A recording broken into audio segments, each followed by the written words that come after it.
ಒಂದು ಕ್ಯಾಂಡಲ್ ನೋಡಿದ ತಕ್ಷಣ ಇಲ್ಲಿ ಬೈಯರ್ಸ್ ಜಾಸ್ತಿ ಇದ್ದಾರೆ, ಇಲ್ಲಿ ಸೆಲ್ಲರ್ಸ್ ಕಂಟ್ರೋಲ್ಗೆ ಬಂದಿದ್ದಾರೆ ಅಂತ ಪ್ರೊಫೆಷನಲ್ ಟ್ರೇಡರ್ಸ್ ಹೆಂಗೆ ಹೇಳ್ತಾರೆ? ಅವ್ರಿಗೇನು ಭವಿಷ್ಯ ಗೊತ್ತಿರುತ್ತಾ? ಇಲ್ಲ, ಅವರು ಕ್ಯಾಂಡಲ್ಸ್ ಕತೆ ಓದ್ತಾರೆ. ಇವತ್ತು ಅದನ್ನೇ ಕಲಿಯೋಣ, ಬನ್ನಿ. So without any wasting time, let's get started into the video. So hello friends, welcome to another video of Forex Basics to Advanced series. So ಹೋದ ವಿಡಿಯೋದಾಗ ನಾವು ಕ್ಯಾಂಡಲ್ ಅಂದರೆ ಏನು, ಓಪನ್, ಹೈ, ಲೋ ಮತ್ತು ಕ್ಲೋಸ್ ಅಂದರೆ ಏನು ಅಂತ ಅರ್ಥ ಮಾಡ್ಕೊಂಡ್ವಿ. ಆದರೆ ಇವತ್ತು ಇನ್ನೊಂದು ಲೆವೆಲ್ ಮುಂದೆ ಹೋಗೋಣಂತ. ಅಂದರೆ ಲೈಕ್ ಒಂದು ಕ್ಯಾಂಡಲ್ ಹಿಂದೆ ಏನೇನು ನಡೀತೈತಿ ಅಂತ ತಿಳ್ಕೊಳ್ಳೋಣಂತ. ಬಯರ್ಸ್ ಮತ್ತು ಸೆಲ್ಲರ್ಸ್ ನಡುವೆ ಯಾವ ಥರ ಫೈಟ್ ಆಕೈತಿ ಮತ್ತು ಅದನ್ನು ಹೆಂಗೆ ಅರ್ಥ ಮಾಡ್ಕೊಳೋದು, ಅದನ್ನು ಯಾವ ಥರ ನೋಡೋದು, ಅದನ್ನು ಯಾವ ಥರ ಅರ್ಥ ಮಾಡ್ಕೊಳೋದು ಅಂತಂದು ಈ ವಿಡಿಯೋದಾಗ ನೋಡೋಣ ಅಂತ. ಸೊ ಬನ್ನಿ ಸ್ಟಾರ್ಟ್ ಮಾಡೋಣ. ಫಸ್ಟು ಲೈಕ್ ಮಾರ್ಕೆಟ್ನಾಗ ಯಾವಾಗಲೂ ಫೈಟ್ ನಡೀತಾನೆ ಇರ್ತೈತಿ. ಯಾರಪ್ಪ ಅಂತಂದ್ರೆ ಇಬ್ಬರೇ ಇರ್ತಾರೆ ಫೈಟರ್ಸು, ಒಬ್ಬರು ಬೈಯರ್ಸು, ಒಬ್ಬರು ಸೆಲ್ಲರ್ಸು. ಬೈಯರ್ಸ್ ಏನು ಮಾಡ್ತಾರೆ, ಪ್ರೈಸ್ನ ಮೇಲೆ ತೊಗೊಂಡು ಹೋಗೋಕೆ ನೋಡ್ತಾರೆ. ಸೆಲ್ಲರ್ಸ್ ಏನು ಮಾಡ್ತಾರೆ, ಪ್ರೈಸ್ನ ಕೆಳಗೆ ತೊಗೊಂಬರೋಕೆ ನೋಡ್ತಾರೆ. ಸೊ ಪ್ರತಿಯೊಂದು ಕ್ಯಾಂಡಲ್ಲು ಈ ಫೈಟ್ನ ರಿಸಲ್ಟ್. ಓಕೆ, ಸೊ ಇವಾಗ ಇಲ್ಲಿ ನೋಡ್ಬೋದು, ಈ ಗ್ರೀನ್ ಕ್ಯಾಂಡಲ್ ಐತಲ್ಲ, ಈ ಗ್ರೀನ್ ಕ್ಯಾಂಡಲಿಂದ ಕಂಟಿನ್ಯೂಯಸ್ಸು ಬೈಯರ್ಸ್ಗೆ ಪವರ್, ಅಂದರೆ ಬೈಯರ್ಸ್ ಕಂಟ್ರೋಲ್ನಾಗ ಐತಿ ಮಾರ್ಕೆಟ್. ಓಕೆ, ಸೊ ಕಂಟಿನ್ಯೂ ಒಂದು 6-7 ಕ್ಯಾಂಡಲ್ಸು ಗ್ರೀನ್ ಬಂದಾವ ಅಂತಂದ್ರೆ ಇಲ್ಲಿಂದ ಬೈಯರ್ಸ್ ಏನೈತಲ್ಲ, ಬೈಯರ್ಸ್ ಕಂಟ್ರೋಲ್ನಾಗ ಐತಿ ಮಾರ್ಕೆಟ್ ಅಂತ ಅರ್ಥ. ಸೊ ಇಲ್ಲೇನು ನಡುವೆ ಸೆಲ್ಲರ್ಸ್ ಬಂದಾರಲ್ಲ, ಇವರು ಟ್ರೈ ಮಾಡ್ಯಾರ, ಇಲ್ಲ ಅಂತಂದಲ್ಲ, ಬಟ್ ಅಷ್ಟು ಸ್ಟ್ರೆಂತ್ ಇಲ್ಲ ಸೆಲ್ಲರ್ಸ್ ಒಳಗನ್ನೋದಕ್ಕೆ, ಮತ್ತು ಬೈಯರ್ಸು ಮೇಲೆ ತೊಗೊಂಡು ಹೋಗ್ಯಾರ. ಸೊ ಇದೇನು ಕ್ಯಾಂಡಲ್ ಸ್ಟಿಕ್ಸ್ ಫಾರ್ಮೇಷನ್ ಆಗ್ಯಾವಲ್ಲ, ಇದೆ ಓವರ್ ಆಲ್ ಬೈಯರ್ಸ್ ಮತ್ತು ಸೆಲ್ಲರ್ಸ್ದು ಫೈಟ್ ಇದೆ ಕ್ಯಾಂಡಲ್ ಸ್ಟಿಕ್ನಾಗ ನಾವು ನೋಡ್ಬೋದು. ನೆಕ್ಸ್ಟ್ ಏನಪ್ಪ ಅಂತಂದ್ರೆ, ಇವಾಗ ಒಂದು ದೊಡ್ಡ ಗ್ರೀನ್ ಕ್ಯಾಂಡಲ್ ಆಗೈತೆ ಅಂತ ಅನ್ಕೊಳ್ರಿ. ಆಸ್ ಈಗ ನಾನು ಇವಾಗ ಹೇಳಿದ್ನಲ್ಲ, ಇಲ್ಲಾಗಿರ್ಬೋದು ಅಥವಾ ಇಲ್ಲಾಗಿರ್ಬೋದು. ಸೊ ಈ ಥರ ದೊಡ್ಡ ಕ್ಯಾಂಡಲ್ ಆದಾಗ ಇದು ಬಿಡ್ರಿ, ಇದು ವಿಕ್ ಐತಿ ಸ್ವಲ್ಪ ಡೌನ್ ಸೈಡ್, ವಿಕ್ ಇಲ್ಲದೆ ಇರೋ ಕ್ಯಾಂಡಲ್. ಸೊ ಇವಾಗ ಇಲ್ಲಿ ನೋಡ್ಬೋದು, ಸಾರಿ, ಸೊ ಈ ಕ್ಯಾಂಡಲ್ ನೋಡ್ರಿ, ವಿಕ್ ಇಲ್ಲ ಈ ಕ್ಯಾಂಡಲಿಗೆ. ಈ ಕ್ಯಾಂಡಲ್ ನೋಡ್ರಿ, ವಿಕ್ ಇಲ್ಲ, ಡೌನ್ ಸೈಡ್ ವಿಕ್ ಇಲ್ಲ, ಅಪ್ ಸೈಡ್ ಲೈಟಾಗಿ ವಿಕ್ ಐತಿ. ಲೈಟಾಗಿ ವಿಕ್ ಇದ್ರೂ ನಡೀತೈತಿ, ಬಟ್ ಜಾಸ್ತಿ ಇದ್ರೆ ಅದಷ್ಟು ಕನ್ಸಿಡರ್ ಮಾಡಲ್ಲ. ಸೊ ಈ ಥರ ಗ್ರೀನ್ ಕ್ಯಾಂಡಲ್ ಫಾರ್ಮೇಷನ್ ಆದಾಗ ಮಾರ್ಕೆಟು ಬೈಯರ್ಸ್ ಕಂಟ್ರೋಲ್ನಾಗ ಐತಿ ಅಂತ ತಿಳ್ಕೊಬೋದು. ಅಕಸ್ಮಾತ್ ಒಂದು ಸೆಕೆಂಡ್, ನೆಕ್ಸ್ಟ್ ಇಲ್ಲಿ ನೋಡ್ರಿ, ಈ ರೆಡ್ ಕ್ಯಾಂಡಲ್ ಏನೈತಲ್ಲ, ಇದಕ್ಕೆ ಮೇಲೆ ಸೈಡು ವಿಕ್ ಇಲ್ಲ. ಓಕೆ, ಕೆಳಗಷ್ಟೇ ವಿಕ್ ಇರೋದು. ಸೊ ಈ ಕ್ಯಾಂಡಲ್ ಏನು ರೆಪ್ರೆಸೆಂಟ್ ಮಾಡ್ತೈತಿ ಅಂತಂದ್ರೆ, ಇದ್ರಾಗ ಸೆಲ್ಲರ್ಸ್ ಸ್ಟ್ರಾಂಗ್ ಅದಾರ ಅಂತಂದು ಅರ್ಥ. ಸೊ ಇಲ್ಲಿ ಏನಾಗಿದೆ, ಸೆಲ್ಲರ್ಸ್ ಬಂದಾರ, ಪ್ರೈಸ್ ಕೆಳಗೆ ತೊಗೊಂಡು ಹೊಂಟಾರ ಅಂತಂದು. ಸೊ ಬೈಯರ್ಸ್ಗೆ ಏನು ಮಾಡೋಕ್ಕಾಗಲ್ಲ, ಅದಕ್ಕೆ ಸೆಲ್ಲರ್ಸ್ ಸ್ಟ್ರಾಂಗ್ ಇರೋದಕ್ಕೆ ರೆಡ್ ಕ್ಯಾಂಡಲ್ ಫಾರ್ಮೇಷನ್ ಆಗೈತಿ ಅಂತ ಅರ್ಥ. ಓಕೆ, ನೆಕ್ಸ್ಟು ನಿಮ್ಗೆ ವಿಕ್ಸ್ ಬಗ್ಗೆ ಹೇಳ್ಕೊಂತ ಹೋಗ್ತೀನಿ. ಜಸ್ಟ್ ನನಗೊಂದು ಸೆಕೆಂಡ್ ಟೈಮ್ ಕೊಡ್ರಿ, ವಿಕ್ ಹುಡುಕ್ತೀನಿ. ಇವಾಗ ಆ್ಯಕ್ಚುಲಿ ಯಾಕೆ ಇದನ್ನ ಹೇಳ್ಬೇಕಂತಂದ್ರೆ, first like long upper wick ಅಂತಂದ್ರೆ, ಇವಾಗ ಒಂದು ಕ್ಯಾಂಡಲ್ ಇರ್ತೈತಿ, ಮೊದಲಿಗೆ ಬೈಯರ್ಸ್ ಪ್ರೈಸ್ನ ಚೆನ್ನಾಗಿ ಮೇಲೆ ತೊಗೊಂಡು ಹೋಗಿರ್ತಾರೆ, ಆದರೆ ಮೇಲಿಂದ ಸೆಲ್ಲರ್ಸ್ ಬಂದು ಪ್ರೈಸ್ನ ಮತ್ತೆ ಕೆಳಗೆ ತೊಗೊಂಡ್ಬರ್ತಾರೆ, ಅಂದರೆ ಮೇಲೆ ಪ್ರೈಸ್ ರಿಜೆಕ್ಟ್ ಆಗೈತಿ ಅಂತಂದು ಅರ್ಥ. ಸೊ ಇವಾಗ ನಿಮ್ಗೆ ಫಾರ್ ಎಕ್ಸಾಂಪಲ್ ತೋರಿಸ್ಬೇಕಂತಂದ್ರೆ, ಇದೇ ಒಂದು ಗ್ರೀನ್ ಕ್ಯಾಂಡಲ್ ನೋಡ್ರಿ, ಗ್ರೀನ್ ಕ್ಯಾಂಡಲ್ ಆಯಿತು, ಇದು ರೆಡ್ ಕ್ಯಾಂಡಲ್, ಇದು ಏನಾರ ಇರ್ಬೋದು. ಒಟ್ಟು ಇವು 3 ಕ್ಯಾಂಡಲ್ನಾಗ ಇವಾಗ ನೋಡ್ರಿ, ಫಸ್ಟು ಓಪನ್ ಆದಮೇಲೆ ಏನಾಗೈತಿ, ಫುಲ್ ಮೇಲೆ ಇಲ್ಲಿವರೆಗೂ ಬಂದೈತಿ ಪಾಯಿಂಟ್, ಬಟ್ ಅಲ್ಲಿ ಸೆಲ್ಲರ್ಸ್ ಬಂದಮೇಲೆ ಮತ್ತೆ ಅದನ್ನು ಕೆಳಗೆ ತೊಗೊಂಬಂದಾರ. ಓಕೆ, ಸೊ ಇಲ್ಲಾಂದ್ರೆ ನಿಮ್ಗೆ ಈ ಕ್ಯಾಂಡಲ್ ಬದಲು ಇನ್ನೊಂದು ಕ್ಯಾಂಡಲ್ ನೋಡ್ಬೋದು. ಇಲ್ಲಿ ಒಂದು ರೆಡ್ ಕ್ಯಾಂಡಲ್ ಫಾರ್ಮೇಷನ್ ಆಗಿತ್ತಲ್ಲ, ಇದನ್ನ ಪರ್ಟಿಕ್ಯುಲರ್ ಈ ರೆಡ್ ಕ್ಯಾಂಡಲ್ ನೋಡ್ಬೋದು ನೀವು. ಸೊ ಫಸ್ಟ್ ಮಾರ್ಕೆಟ್ ಓಪನ್ ಆದಮೇಲೆ ಮೇಲೆ ಹೋಗಿತ್ತು, ಬೈಯರ್ಸ್ ತೊಗೊಂಡು ಹೋಗಿದ್ರು ಮೇಲೆ, ಬಟ್ ಇಲ್ಲೇನಾಯಿತು, ಸೆಲ್ಲರ್ಸ್ ಕಂಟ್ರೋಲ್ ಬಂದರು. ಅಂದರೆ ಸೆಲ್ಲರ್ಸ್ ಎಂಟ್ರ್ ಆದಮೇಲೆ ಮಾರ್ಕೆಟ್ನ ಅವರು ಮತ್ತೆ ವಾಪಸ್ಸು ಇಲ್ಲಿವರೆಗೂ ತೊಗೊಂಡು ಬಂದು ಕ್ಲೋಸ್ ಮಾಡಿಸಿದ್ರು ಕ್ಯಾಂಡಲ್. ಸೊ ಇದು long upper wick, same as goes to long lower wick. ಇವಾಗ ಇಲ್ಲೇ ಇದು ಒಂದು ಎಕ್ಸಾಂಪಲ್, ಜಸ್ಟ್ ಎಕ್ಸಾಂಪಲ್ ತೋರ್ಸಾತೀನಿ. ಎಕ್ಸಾಕ್ಟ್ ಕ್ಯಾಂಡಲ್ ಹುಡ್ಕಕ್ಕೆ ಸ್ವಲ್ಪ ಟೈಮ್ ಆಕೈತಿ, ಸುಮ್ಮನೆ ಟೈಮ್ ವೇಸ್ಟ್, ಅದಕ್ಕೆ ನಿಮ್ಗೆ ಜಸ್ಟ್ ಎಕ್ಸಾಂಪಲ್ ತೋರ್ಸಾತೀನಿ. ಈ ಕ್ಯಾಂಡಲ್ ನೋಡ್ರಿ, ಓಪನ್ ಆದಮೇಲೆ ಸೆಲ್ಲರ್ಸು ಕೆಳಗೆ ತೊಗೊಂಡು ಬಂದರು ಮಾರ್ಕೆಟ್ನ, ಬಟ್ ಇಲ್ಲಿಂದ ಏನಾಯಿತು, ಇಲ್ಲೊಂದು ಸಪೋರ್ಟ್ ಇತ್ತಲ್ಲ, ಸಣ್ಣ ಸಪೋರ್ಟು, ಬೈಯರ್ಸ್ ಏನು ಮಾಡಿದರು, ಇಲ್ಲಿಂದ ಮತ್ತೆ ಎಂಟ್ರ್ ಆದಮೇಲೆ ಈ ಕ್ಯಾಂಡಲ್ನ ಇಲ್ಲಿಗೆ ತೊಗೊಂಡೋಗಿ ಕ್ಲೋಸ್ ಮಾಡಿದರು. ಓಕೆ, ಸೊ ಇದು ಲಾಂಗ್ ಲೋವರ್ ವಿಕ್. ಸೊ ಇಲ್ಲಿಂದ ಬೈಯರ್ಸ್ ಕಂಟ್ರೋಲಿಗೆ ಬಂತು ಅಂತ ಅರ್ಥ. ಇಲ್ಲಿಂದ ಏನಿತ್ತಲ್ಲ, ಇದು ಸೆಲ್ಲರ್ ಕಂಟ್ರೋಲ್ನಾಗ ಇತ್ತು ಅಂತ ಅರ್ಥ. ಬಟ್ ಅದು ಡಿಪೆಂಡ್ ಆಕೈತಿ ಸೆಲ್ಲರ್ ಎಲ್ಲಿವರೆಗೂ ಅದನ್ನ ಹೋಲ್ಡ್ ಮಾಡ್ತಾರೆ ಅಂತಂದು. ಯಾಕಂದರೆ ಸಪೋರ್ಟು, ಸಪ್ಲೈ, ಡಿಮಾಂಡ್, ರೆಸಿಸ್ಟೆನ್ಸ್, ಪ್ರತಿಯೊಂದು ಕಾನ್ಸೆಪ್ಟ್ಸ್ ಬಂದಾಗ ಏನಾಕೈತಿ, ನಾವು ಇವಾಗ ಸೆಲ್ಲರ್ ಕಂಟ್ರೋಲ್ನಾಗ ಅದಾರ ಅಂತಂದ್ರೆ ಬೈಯರ್ಸ್ ಸ್ಟ್ರಾಂಗ್ ಅದಾರ ಅಂತಂದ್ರೆ ಬರೀ ಬೈ ಮಾಡ್ಕೊಂತೂ ಹೋಗೋಕ್ಕಾಗಲ್ಲ. ಒಂದು ಪಾಯಿಂಟಿಗೆ ಬಂದಮೇಲೆ ಅದು ವಾಪಸ್ ಬರೋಕ್ಕಾಗಬೇಕು ಮಾರ್ಕೆಟ್. ಆಮೇಲೆ ಪ್ರತಿಯೊಂದು ಪಾಯಿಂಟ್ ಲೈಕ್ ಇವಾಗ ಲಿಕ್ವಿಡಿಟಿ ಝೋನ್ ಅಂತ ಇರ್ತಾವೆ, buyer seller stop loss pending ಇರ್ತಾವೆ. ಸೊ ಅವನ್ನೆಲ್ಲಾನು ಕನ್ಸಿಡರ್ ಮಾಡ್ಬೇಕಾಕೈತಿ. ಯಾಕಂದ್ರೆ ಒಂದು ಸೈಡ್ ಮೂಮೆಂಟ್ ಅಂತೂ ಯಾವತ್ತೂ ಆಗಿಲ್ಲ, ನಿಮಗೂ ಗೊತ್ತು ಮಾರ್ಕೆಟ್ನಾಗ. ಇವಾಗ ನೋಡ್ರಿ ಇಲ್ಲಿ ಲಾಂಗ್ ಅಪ್ಪರ್ ವಿಕ್ಕಿಗೆ ಇದೊಂದು ಎಕ್ಸಾಂಪಲ್. ಸೊ ಕ್ಯಾಂಡಲ್ ಓಪನ್ ಆದಮೇಲೆ ಬೈಯರ್ಸ್ ಬಂದರು, ಇಲ್ಲಿವರೆಗೂ ತೊಗೊಂಡು ಹೋದ್ರು. ಬಟ್ ಅಲ್ಲಿ ಸೆಲ್ಲರ್ಸ್ ಎಂಟ್ರ್ ಆದ್ಮೇಲಿಂದ ಮತ್ತೆ ಅದನ್ನ ವಾಪಸ್ಸು ಇಲ್ಲಿಗೆ ತೊಗೊಂಬಂದು ಕ್ಲೋಸ್ ಮಾಡಿ ಕೈಬಿಟ್ರು. ಸೊ ಇದು ಒಂದು ಎಕ್ಸಾಂಪಲ್. ಓಕೆ, ಸೊ ಈ ಥರ ಲೈಕ್ ಕ್ಯಾಂಡಲ್ ಸ್ಟಿಕ್ಸ್ ಫಾರ್ಮೇಷನ್ ಆಗಿರೋದು ಬೈಯರ್ಸ್ ಮತ್ತು ಸೆಲ್ಲರ್ಸ್ ಕಂಟ್ರೋಲ್ನ ತಿಳ್ಕೊಳೋದು. ನೆಕ್ಸ್ಟ್ ಲಾಂಗ್ ಲೋವರ್ ವಿಕ್ ಬಗ್ಗೆ ಹೇಳಿದೆ. ಆಮೇಲೆ ಬಾಡಿ ದೊಡ್ಡದ ವಿಕ್ ದೊಡ್ಡದ, ಲೈಕ್ ಒಂದು ಇವಾಗ ಸಿಂಪಲ್ ಎಕ್ಸಾಂಪಲ್, ಬಾಡಿ ದೊಡ್ಡದಿದ್ದು ವಿಕ್ ಸಣ್ಣದಿತ್ತು ಅಂತಂದ್ರೆ ಏನರ್ಥ, ವಿಕ್ ದೊಡ್ಡದಿದ್ದು ಬಾಡಿ ಸಣ್ಣದಿತ್ತು ಅಂದ್ರೆ ಏನರ್ಥ ಅಂತಂದ್ರೆ ತಿಳ್ಕೊಳ್ಳೋಣಂತ. ಇವಾಗ ಒಂದು ಸೈಡ್ ಸ್ಟ್ರಾಂಗ್ ಆಗಿತ್ತು ಅಂತ ಅನ್ಕೊಳ್ರಿ, ವಿಕ್ ದೊಡ್ಡದಿತ್ತಂದ್ರೆ ಇನ್ನೊಂದು ಸೈಡ್ ಫೈಟ್ ಕೊಟ್ಟಿದೆ ಅಂತ ಅರ್ಥ. ಇವಾಗ ಏನಪ್ಪ ಎಕ್ಸಾಂಪಲ್ ಅಂತಂದ್ರೆ ಇವಾಗ ಇಲ್ಲಿ ನೋಡ್ಬೋದು, ಕ್ಯಾಂಡಲ್ ಓಪನ್ ಆಗಿ ಕೆಳಗೆ ಬಂದಿತ್ತು, ಸೆಲ್ಲರ್ಸ್ ಆಕ್ಟಿವ್ ಇದ್ರು. ಬಟ್ ಇಲ್ಲಿಂದ ಸಪೋರ್ಟ್ ಇರೋದಕ್ಕೆ ಬೈಯರ್ಸ್ ಎಂಟರ್ ಆದಮೇಲೆ ಮತ್ತೆ ಇದನ್ನು ವಾಪಸ್ ರಿಜೆಕ್ಷನ್ ಮಾಡಿ ಇದನ್ನು ತೊಗೊಂಡು ಹೋದ್ರು ಮೇಲೆ, ಆ ಕ್ಯಾಂಡಲ್ ಮೇಲೆ ಕ್ಲೋಸ್ ಆಯ್ತು. ಸೊ ಇದು ರಿಜೆಕ್ಷನ್ ಸ್ಟೋರಿ ಅಂತಂದು ಅರ್ಥ. ಇದು ರಿಜೆಕ್ಟ್ ಆಗೈತಿ, ಇಲ್ಲಿಂದ ರಿಜೆಕ್ಟ್ ಆಗಿ ವಾಪಸ್ ಬಂದು ಮತ್ತೆ ಇಲ್ಲಿಂದ ಮತ್ತೆ ಬೈಯರ್ಸ್ ಕಂಟ್ರೋಲ್ನಾಗ ಮೇಲೆ ಹೋಗೈತಿ ಮಾರ್ಕೆಟ್ ಅಂತಂದು. ಕ್ಲೋಸ್ ಎಲ್ಲಿ ಐತೆ ಅನ್ನೋದು ಭಾಳ ಇಂಪಾರ್ಟೆಂಟ್ ಆಕೈತಿ. ಲೈಕ್ ಇವಾಗ ಭಾಳ ಜನ ಕ್ಯಾಂಡಲ್ ಕಲರ್ ಮಾತ್ರ ನೋಡ್ತಾರೆ, ಬಟ್ ಪ್ರೊಫೆಷನಲ್ ಟ್ರೇಡರ್ಸ್ ಹಂಗಲ್ಲ. ಕ್ಯಾಂಡಲ್ ಎಲ್ಲಿ ಕ್ಲೋಸ್ ಆಯ್ತು ಅನ್ನೋದನ್ನ ಮೊದಲು ನೋಡ್ತಾರೆ. ಒಂದು ಗ್ರೀನ್ ಕ್ಯಾಂಡಲ್ ಹೈ ಹತ್ರ ಕ್ಲೋಸ್ ಆಗಿದ್ರೆ ಬೈಯರ್ಸು ಲಾಸ್ಟ್ವರೆಗೂ ಫೈಟ್ ಮಾಡ್ಯಾರ ಅಂತಂದು ಅರ್ಥ. ಒಂದು ರೆಡ್ ಕ್ಯಾಂಡಲ್ ಲೋ ಹತ್ತಿರ ಕ್ಲೋಸ್ ಆಗಿದ್ರೆ ಸೆಲ್ಲರ್ಸ್ ಕಂಟ್ರೋಲ್ನಲ್ಲಿ ಇದಾರ ಅಂತಂದು ಅರ್ಥ. ಸೊ ಹೆಂಗಪ್ಪ ಅಂತಂದ್ರೆ ಇವಾಗ ನೋಡ್ರಿ, ಇದೊಂದು ಗ್ರೀನ್ ಕ್ಯಾಂಡಲ್ ಫಾರ್ಮೇಷನ್ ಆಗೈತಿ ಅಂತ ಅನ್ಕೊಳ್ರಿ. ಸೊ ಇದು ಓಪನ್ ಆದ್ಮೇಲಿಂದ ಹೈನಾಗ ಐತಿ, ವಾಪಸ್ ಬಂದಿಲ್ಲ. ಓಕೆ, ಸೊ ಓಪನ್ ಆದಾಗಿಂದ ಒಂದು ಪಾಯಿಂಟ್ ಸ್ವಲ್ಪ ಪಾಯಿಂಟ್ನ ಕೆಳಗೆ ಬಂದು ಮತ್ತು ಮೇಲೆ ಹೋಗಿ ಮೇಲೆನ ಕ್ಲೋಸ್ ಆಗೈತಿ. ಇದು ಹೈ ಮತ್ತು ಇದು ಕ್ಲೋಸ್. ಹೈಗೆ ಮತ್ತು ಕ್ಲೋಸ್ಗೆ ಭಾಳ ಡಿಫರೆನ್ಸ್ ಇಲ್ಲ. ಓಕೆ, ಸೊ ಇಲ್ಲೇನು ರೆಪ್ರೆಸೆಂಟ್ ಆಕೈತಿ, ಬೈಯರ್ಸ್ ಸ್ಟ್ರಾಂಗ್ ಅದಾರ ಅಂತ ಅನಿಸ್ತೈತಿ. ಸೊ ಅದಕ್ಕೆ ನೀವು ನೋಡ್ಬೋದು ನೆಕ್ಸ್ಟ್ ಕಂಟಿನ್ಯೂಸ್ ಮಾರ್ಕೆಟ್ ಮೇಲೆ ಐತಿ.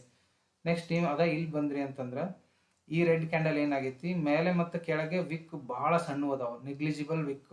ಸೊ ಇದು ಒಂದು ಸ್ಟ್ರಾಂಗ್ ಕ್ಯಾಂಡಲ್ ಆಗಿರೋದ್ರಿಂದ ನಮ್ಗೆ ಸೆಲ್ಲರ್ಸ್ ಸ್ಟ್ರಾಂಗ್ ಅದರ ಅಂತಂದು ಒಂದು ಐಡಿಯಾ ಸಿಗ್ತೈತಿ. ಸೊ ಅವಾಗ ನಾವೇನು ಮಾಡಿದೆ, ಸ್ಟಾಪ್ ಲಾಸ್ ಈ ಸ್ವಿಂಗ್ ಹೈ ಮೇಲೆ ಇಟ್ಟು ಸೆಲ್ ಟ್ರೇಡ್ ತೊಗೊತೀವಿ. ಇದು ನಿಮಗೆ ಮುಂದೆ ಹೆಂಗೆ ಅಂತಂದು ಕ್ಲೀನಾಗಿ ಹೇಳ್ಕೊಂಡು ಹೋಗ್ತೀನಿ. ಸದ್ಯಕ್ಕೆ ಇಷ್ಟಂತೂ ತಿಳ್ಕೊಳ್ರಿ.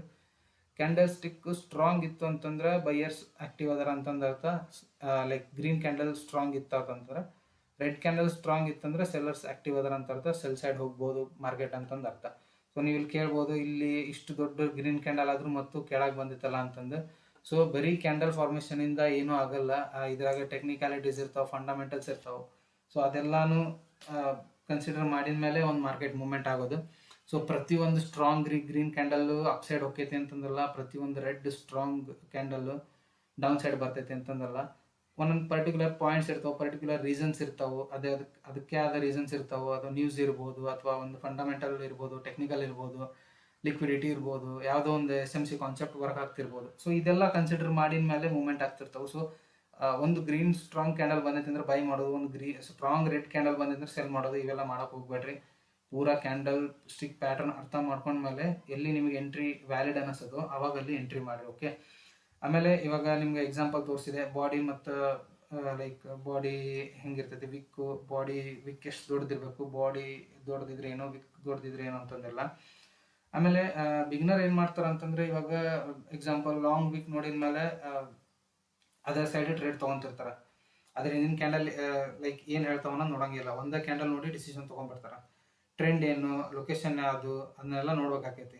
ನಾನು ಆಗಲೇ ಹೇಳ್ದಂಗೆ ಲಿಕ್ವಿಡಿಟಿ ಝೋನ್ ಆಗಿರ್ಬೋದು, ಅಥವಾ ಸಪೋರ್ಟ್ ರೆಸಿಸ್ಟೆನ್ಸ್ ಟಚ್ ಮಾಡೋಕೆ ಹೋಗಿರ್ಬೋದು. ಈ ಥರ ಎಲ್ಲ ಒಂದಿಷ್ಟು ಕಂಡೀಷನ್ಸ್ ಇರ್ತಾವೆ, ಅದನ್ನೆಲ್ಲ ನೋಡಿ ಟ್ರೇಡ್ ತೊಗೋಬೇಕಾಕೈತಿ. ನೀವು ಡೈರೆಕ್ಟಾಗಿ ಲೈಕ್ ಇವಾಗ ಮೇಲೆ ಅಪ್ಪರ್ ವಿಕ್ ಜಾಸ್ತಿ ಐತಿ, ಸೊ ಕ್ಯಾಂಡಲ್ ಮೇಲೆ ಹೋಗಿ ಕೆಳಗೆ ಬಂದೈತಿ, ಇದು ಸೆಲ್ ಸೈಡ್ ಹೋಗ್ತೈತಿ ಅಂತಂದು ಸೆಲ್ ಸೈಡ್ ತೊಗೊಂಡೆ.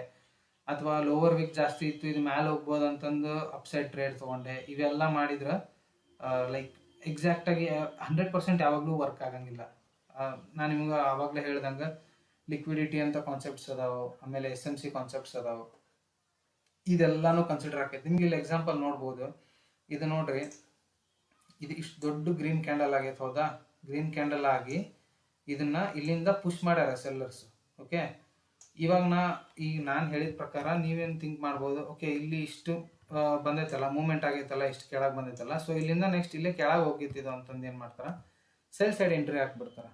ಸೊ ಅಲ್ಲೇನಾಕೈತೆ ಅವಾಗ, ಇವಾಗ ನೋಡ್ರಿ ಇದೇ ಸೆಲ್ ಹಿಟ್ ಆಯ್ತಾ, ನಿಮ್ದು ಸ್ಟಾಪ್ ಲಾಸ್ ಈ ಕ್ಯಾಂಡಲ್ ಮೇಲೆ ಇಟ್ಟಿರ್ತೀರಾ, ಈ ಕ್ಯಾಂಡಲ್ ಮೇಲೆ ಈ ಕ್ಯಾಂಡಲ್ ಹೈ ಇಟ್ಟಿರ್ತೀರಾ, ಎಸ್ ಎಲ್ ಹಿಟ್ ಆಯ್ತಾ, ಮತ್ತೆ ಕೆಳಗೆ ಬಂತ, ಅವಾಗ ಏನು ಮಾಡ್ತೀರಿ ನೆಕ್ಸ್ಟ್, ಇಲ್ಲಿ ರೆಡ್ ಕ್ಯಾಂಡಲ್ ಸ್ಟ್ರಾಂಗ್ ಆಗೈತಿ, ಸೊ ನಾವು ಇಲ್ಲಿಂದ ಎಂಟ್ರಿ ಹಾಕೋಣ ಅಂತ ಮತ್ತೊಂದು ಸೆಲ್ ಎಂಟ್ರಿ ಹಾಕ್ತೀರಿ. ನಿಮ್ದು ಎಸ್ ಎಲ್ ಏನಿರ್ತೈತೆ ನೆಕ್ಸ್ಟ್, ಈ ಕ್ಯಾಂಡಲ್ ಹೈ ಇರ್ತೈತೆ, ರೆಡ್ ಕ್ಯಾಂಡಲ್ ಹೈ. ನೀವೇನು ಮಾಡ್ತೀರಿ, ಇಲ್ಲಿವರೆಗೂ ಬಂದಮೇಲೆ ಪ್ಲಸ್ನಾಗ ಇರ್ತೈತಿ, ನೀವು ಕ್ಲೋಸ್ ಮಾಡಂಗಿಲ್ಲ. ನೀವೇನು ಮಾಡ್ತೀರಿ, ನಮಗೆ ಇಲ್ಲೊಂದು ಸಪೋರ್ಟ್ ಐತಿ, ಇಲ್ಲಿವರೆಗೂ ಹೋಗ್ತೈತಿ ಅಂತ ಅನ್ಕೊಂತೀರಿ. ನಿಮ್ದು ತಪ್ಪಲ್ಲ, ಕಾನ್ಸೆಪ್ಟ್ ಪ್ರಕಾರ ಕರೆಕ್ಟೇ. ಬಟ್ ಅದೇನಾಕೈತಿ ಮತ್ತೆ ರಿವರ್ಸ್ ಆಗಿ ಮತ್ತೆ ನಿಮ್ದು ಎಸ್ ಎಲ್ ಹಿಟ್ ಮಾಡ್ತೈತಿ. ಆಮೇಲೆ ನೀವೇನು ಮಾಡ್ತೀರಿ, ಮತ್ತೆ ಇಲ್ಲಿ ಒಂದು ವಿಕ್ ಬಂದೈತಿ ಅಂತಂದು ಇಲ್ಲಿ ತೊಗೊಳಕ್ಕೆ ಹೋಗ್ತೀರಿ. ಬಟ್ ಮ್ಯಾಕ್ಸಿಮಮ್ ಏನಾಕೈತಿ ಅಂತಂದ್ರೆ, 2 ಸಲ ಟ್ರೇಡ್ ತೊಗೊಂಡ್ಮೇಲೆ 3ನೇ ಸಲ 2 ಸಲನೂ ಲಾಸ್ ಆದಾಗ 3ನೇ ಸಲ ತೊಗೊಳಕ್ಕೆ ಯಾರ್ಯಾರಾಗಲಿ ಸ್ವಲ್ಪ ವಿಚಾರ ಮಾಡ್ತಾರೆ. ಅವಾಗ ಏನಾಕೈತಿ, ನೀವು ವಿಚಾರ ಮಾಡ್ತೀರಿ, ಬಟ್ ಅದು ಅವಾಗ ಇಲ್ಲಿಂದ ಫುಲ್ಲು ಡೌನ್ ಫಾಲ್ ಕೊಡ್ತೈತಿ. ಅವಾಗ ಏನು ಅನಿಸ್ತೈತಿ, ಇದು ನಂದು ಮಿಸ್ ಆಗಿಬಿಡ್ತು ಟ್ರೇಡು ಅಂತಂದು. ಅದೇ ನೀವು ಇಲ್ಲಿ ಸೆಲ್ ಮಾಡೋ ಬದಲು ಅಥವಾ ಇಲ್ಲಿನೂ ಸೆಲ್ ಮಾಡೋ ಬದಲು ಇಲ್ಲಿ ಯಾಕೆ ಸೆಲ್ ಆಯ್ತು ಅಂತಂದು ನೀವು ಪ್ರೀವಿಯಸ್ಲಿ ಹೋಗಿ ನೋಡಿದ್ರೆ ಅಲ್ಲೊಂದು ಯಾವ್ದಾರ ಲಿಕ್ವಿಡಿಟಿ ಝೋನ್ ಇರ್ತೈತಿ. ಇವಾಗ ನೋಡ್ರಿ ಇಲ್ಲಿ liquidity zone, double top liquidity zone ಐತಿ. ಸೊ ಅದನ್ನು ಟಚ್ ಮಾಡಿ ವಾಪಸ್ ಕೆಳಗೆ ಬಂದಿರೋದಕ್ಕೆ ಈ ಸೆಲ್ ವ್ಯಾಲಿಡ್ ಆಗಿರೋದು, ಈ ಪರ್ಟಿಕ್ಯುಲರ್ ಸೆಲ್ಲು ವ್ಯಾಲಿಡ್ ಆಗಿರೋದು. ಅಲ್ಲಿ ಪ್ರೀವಿಯಸ್ ಲಿಕ್ವಿಡಿಟಿ ಇತ್ತು, ಆ ಲಿಕ್ವಿಡಿಟಿ ಸ್ವೀಪ್ ಮಾಡ್ಕೊಂಡು ಬಂದಿರೋದು. ಸೊ ಇವೆಲ್ಲ ರೀಸನ್ಸ್ ಇರ್ತಾವೆ. ಇವಾಗ ನೀವು ಇಲ್ಲಿ ಎಂಟ್ರ್ ಮಾಡಿದ್ರೆ ಎಸ್ ಎಲ್ ಇಟ್ ಹಾಕೈತಿ, ಇಲ್ಲಿ ಎಂಟ್ರ್ ಮಾಡಿದ್ರೆ ಸ್ಟಾಪ್ ಲಾಸ್ ಇಟ್ ಹಾಕೈತಿ. ಇಲ್ಲಿ ನೀವು ಆ್ಯಕ್ಚುಲಿ ಎಂಟ್ರಿ ಇಲ್ಲಿ ಮಾಡ್ಬೇಕಾಗಿರ್ತೈತಿ. ಬಟ್ ನೀವೇನು ಮಾಡಿರ್ತೀರಿ, ಆಲ್ರೆಡಿ ಇಲ್ಲಿ 2 ಸಲ ಲಾಸ್ ಮಾಡ್ಕೊಂಡಿರ್ತೀರಲ್ಲ, ಇದು ಮತ್ತು ಸ್ವಲ್ಪ ಕೆಳಗೆ ಬಂದು ಮ್ಯಾಲೆ ಹಾಕೈತಿ, ಬೇಡ ಇದು ಬಿಡೋಣ ಅಂತಂದು ಬಿಟ್ಬಿಡ್ತೀರಿ. ಅವಾಗ ಏನಾಕೈತಿ, ಇದು ಸೀದಾ ನಿಮ್ಮ ಟಾರ್ಗೆಟ್ ಹತ್ರನೂ ಬರ್ಬೋದು, ಅಥವಾ ಲೈಕ್ ಯಾವುದೋ ಒಂದು ಸಪೋರ್ಟು. ಇವಾಗ ಇಲ್ಲೊಂದು ಸಣ್ಣ ಸಪೋರ್ಟ್ ಐತಿ, ಆಮೇಲೆ ಇಲ್ಲೊಂದು ಸಪೋರ್ಟ್ ಐತಿ, 2 ಸಪೋರ್ಟ್ ಅದಾವೆ, ಎಲ್ಲಾದರೂ ಬಂದು ಟಚ್ ಆಗಿ ಹೋಗ್ಬೋದು. ಸೊ ಈ ಥರ ಕಂಡೀಷನ್ಸ್ ಇದ್ದಾಗ ನಿಮ್ಗೆ ಲಾಸಸ್ ಆಗೋದು ಜಾಸ್ತಿ. ಅದಕ್ಕೆ ನೀವು ಪ್ರೀವಿಯಸ್ಲಿ ಏನೇನು ಮೂವ್ಮೆಂಟ್ ಆಗೈತಿ ಈ ಪ್ರೈಸ್ ಬಂದಾಗ ಅಂತ ಸ್ವಲ್ಪ ಕನ್ಸಿಡರ್ ಮಾಡಿ ನೋಡ್ಕೊಂಡ್ರಿ ಅಂತಂದ್ರೆ ಅವಾಗ ನಿಮ್ಗೆ ಲಾಸಸ್ ಆಗೋದು ಕಡಿಮೆ, ಪ್ರಾಫಿಟ್ ಆಗೋದು ಜಾಸ್ತಿ. ಸೊ ಈ ಥರ ಎಲ್ಲ ಕಾನ್ಸೆಪ್ಟ್ಸ್ ಅದಾವೆ. ನಿಮ್ಗೆ ಇಷ್ಟು ಕ್ಲೀನಾಗಿ ಇಷ್ಟು ಆರಾಮಾಗಿ ನನಗೆ ಗೊತ್ತಿಲ್ಲ ಹೇಳ್ಕೊಡ್ತಾರ ಇಲ್ವೋ, ಬಟ್ ನನಗೆ ಗೊತ್ತಿರೋ ಪ್ರಕಾರ ಯಾರು ಹೇಳ್ಕೊಡಲ್ಲ ಅಂತ ಅನ್ಕೊತೀನಿ. ನಿಮ್ಗೆ ಭಾಳ ಬೇಸಿಕ್, ಭಾಳ ಸಿಂಪಲಾಗಿ ಹೊಂಟೀನಿ, ಅರ್ಥ ಮಾಡ್ಕೊಳ್ರಿ. ಭಾಳ ಈಸಿ ಐತಿ, ಟಫ್ ಏನಿಲ್ಲ. ನನಗೂ ಸ್ಟಾರ್ಟಿಂಗ್ ನಾನು ಯಾವಾಗ ಹೇಳ್ದಂಗೆ ನನಗೆ ಭಾಳ ಕಷ್ಟ ಆಗಿತ್ತು ಅರ್ಥ ಮಾಡ್ಕೊಳಕ್ಕೆ. ನನಗೆ ಇಷ್ಟು ಡೀಪಾಗಿ ಹೇಳೋರು ಯಾರು ಇರಲೇ ಇಲ್ಲ. ಸೊ ನಿಮಗೆ ಆ ಚಾನ್ಸ್ ಐತಿ, ನಿಧಾನಕ್ಕೆ ಸ್ಟೆಪ್ ಬೈ ಸ್ಟೆಪ್ ಹೇಳ್ಕೊತ ಹೊಂಟೀನಿ. ನೀಟಾಗಿ ಕಲ್ಕೊತ ಹೋಗ್ರಿ. ಆಮೇಲೆ ನೋಟ್ಸ್ ಮಾಡಿರಿ, ನೆನಪಿಂದ ನೋಟ್ಸ್ ಮಾಡ್ಕೊಳ್ರಿ. ನೋಟ್ ಮಾಡಿ ಇಟ್ಕೊಂಡ್ರೆ ನಿಮ್ಗೆ ನೆನಪಿರ್ತೈತಿಲ್ಲ ಅಂದ್ರೆ ನಿಜವಾಗ್ಲೂ ನೆನಪಾಗ್ತೀರಿ. ಮತ್ತು ನೀವು ಬಂದು ವಿಡಿಯೋ ನೋಡ್ತೀರಿ ಫಸ್ಟಿಂದ, ನಿಮ್ದು ಟೈಮ್ ವೇಸ್ಟ್ ಆಕೈತಿ. ನೀವು ವಿಡಿಯೋ ನೋಡ್ಕೊಂತ ಬೇಕಂದ್ರೆ ಪಾಸ್ ಮಾಡಿ ನೋಟ್ ಮಾಡ್ಕೊಳ್ರಿ, ಬೇಡ ಅಂತನಲ್ಲ. ಮತ್ತೆ ಬಂದು ನೋಡಿ ನೋಟ್ ಮಾಡ್ಕೊಳೋ ಪರಿಸ್ಥಿತಿ ಬರಬಾರ್ದು. ಅದಕ್ಕೆ ನೋಟ್ ಮಾಡ್ಕೊತ ಹೋಗ್ರಿ. ಏನೇ ಪಾಯಿಂಟ್ಸ್ ಇದ್ರೂ ನೋಟ್ ಮಾಡ್ಕೊತ ಹೋಗ್ರಿ. ನಿಮಗೆ ಗೊತ್ತಿರೋದು ಒಂದು ಕಡೆ, ಇಲ್ಲದೆ ಇರೋದು ಒಂದು ಕಡೆ ಮಾಡ್ಕೊಂಡು, ಗೊತ್ತಿಲ್ಲದೆ ಇರೋದನ್ನ ಕೇಳ್ರಿ. ನಾನು ಮತ್ತೆ ಇನ್ನೊಂದು ಸಲ ಹೇಳ್ತೇನೆ. ಬೇಕಂದ್ರೆ ನಾನು ನೀವು 100 ಸಲ ಕೇಳಿದ್ರು ಹೇಳ್ತೇನೆ, ನನಗೇನು ಬೇಜಾರಾಗಲ್ಲ. ಅಟ್ಲೀಸ್ಟ್ ನೀವು ಇದು ನಮಗಿದು ಅರ್ಥ ಆಗೈತಿ, ನೀವು ನೆಕ್ಸ್ಟ್ ಹೇಳ್ರಿ, ಅಥವಾ ನಮಗಿದು ಅರ್ಥ ಆಗಿಲ್ಲ, ಈ ಪಾಯಿಂಟ್ ಇನ್ನೊಂದು ಸಲ ಹೇಳ್ರಿ ಅಂತಂದ್ರೆ ನನಗೆ ಅಟ್ಲೀಸ್ಟ್ ಒಂದು ಹುರುಪ್ ಸಿಗ್ತೈತೆ ಹೇಳ್ಕೊಡಕ್ಕೆ ನಿಮ್ಗೆ. ಹೌದು, ಇಂಟ್ರಾಕ್ಷನ್ ಮಾಡೋ ಥರ ನಾನು ಇನ್ನೊಂದು ಸ್ವಲ್ಪ ರೆಸ್ಪಾನ್ಸಿಬಿಲಿಟಿ ತೊಗೊಂಡು ನೀಟಾಗಿ ಹೇಳ್ಕೊಡ್ಬೇಕಂತ ನನಗೂ ಒಂದು ಎನರ್ಜಿ ಬರ್ತೈತಿ. ಆವಾಗ ನಾನು ಏನು ಮಾಡ್ತೀನಿ, ಫುಲ್ ಎಫರ್ಟ್ ಹಾಕಿ ಇನ್ನೊಂದು ಸಲ ನಿಮಗೆ ನೀಟಾಗಿ ಬ್ರೀಫಾಗಿ ಹೇಳ್ಬೋದು. ಸೊ ಅದರಿಂದ ನನಗೂ ರಿವೈಸ್ ಆಕೈತಿ, ನಿಮಗೂ ನೀಟಾಗಿ ಕಲ್ತಂಗೆ ಆಗ್ತೈತಿ. ಸೊ ಇದೆಲ್ಲ ಇರ್ತೈತಿ. ನಾನು ಅದಕ್ಕೆ ನಿಮ್ಗೆ ಯಾವಾಗಲೂ ಏನಾರು ಇದ್ರೂ ರೆಸ್ಪಾನ್ಸ್ ಮಾಡಿರಿ, ಲೈಕ್ ಮಾಡಿರಿ, ಕಮೆಂಟ್ ಮಾಡಿರಿ, ಶೇರ್ ಮಾಡಿರಿ. ಇವನ್ನೆಲ್ಲ ಯಾಕೆ ಹೇಳ್ತಾರೆ ಎಲ್ಲರೂ ಅಂತಂದ್ರೆ ಇದೇ ಒಂದು ರೀಸನಿಗೆ. ನೀವು ಮಾಡೋ ಲೈಕ್, ನೀವು ಮಾಡೋ ಶೇರ್ ಅಥವಾ ನೀವು ಮಾಡೋ ಸಬ್ಸ್ಕ್ರೈಬ್ ಇಂದ ನಮಗೆ ಮೋಟಿವೇಶನ್ ಸಿಗ್ತೈತಿ ನಮಗೆ ನೆಕ್ಸ್ಟ್ ಕಂಟೆಂಟ್ ಮಾಡೋದು. ಸೊ ಐ ಥಿಂಕ್ ಇವತ್ತಿನ ವಿಡಿಯೋ ನಿಮ್ಗೆ ಅರ್ಥ ಆಗೈತಿ ಅನ್ಕೊತೀನಿ. ನಿಮ್ಗೆ ಸಣ್ಣ ರಿಕ್ಯಾಪ್ ಮಾಡಿಬಿಡ್ತೀನಿ.